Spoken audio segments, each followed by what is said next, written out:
સુરતમાં ગડોદરામાં પૈસાને લતી દેતીમાં યુવકની હત્યા કરવામાં આવી છે। શોએબ શેખની હત્યામાં સામેલ 2 આરોપીઓની ધરપકડ કરવામાં આવી છે। હત્યાના ગુનામાં જગદીશ કલાલ અને આસિફ શેખની ધરપકડ કરવામાં આવી છે। શિવાકાંત ઉર્ફ શિવા સહિત સાગરીતોને વોન્ટેડ જાહેર કરવામાં આવ્યા છે। શોએબ શેખની હત્યાના પૈસાને લતી દેતીમાં શોએબની હત્યા થઈ હતી।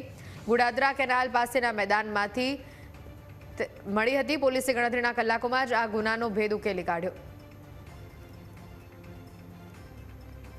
જગ્યા ઉપર જે 2 આરોપી હતા હાજર હતા એવી માહિતી મળતા એ બંનેને પોલીસે રાઉન્ડ અપ કર્યા અને પૂછપરછ કરતા જાણવા મળ્યું કે આ જે છોકરો છે એ શોએબ કરીને છે, જે ઉધનાનો રહેવાસી છે અને એને ગઈકાલે રાત્રે જે આરોપી છે મેઇન શિવો એને લાકડી વડે માર મારેલ છે અને એની સાથે બીજા જે માર મારેલ છે એમાં એને જે ઇન્જરી થઈ હતી એના કારણે થઈ અને કદાચ એનું મૃત્યુ થઈ શકે એવી શક્યતાઓ હતી। ઇરશાદ ઉર્ફે જે લિંબાયતના રહેવાસી છે એના ઉપર પણ 323નો ગુનો દાખલ થયેલો છે। જે શોએબ જેનું મર્ડર થયું છે એનો પણ અગાઉ ગુનો દાખલ થયેલો છે। એ મોબાઈલ સ્નેચિંગમાં પકડાયેલો છે અને પાસા પણ થયેલી છે। અને જે આરોપી છે એ પણ અલગ અલગ 302માં 307નો પણ આરોપી છે અને હમણાં જે એને જામીન મળ્યા હોવાથી એ છૂટો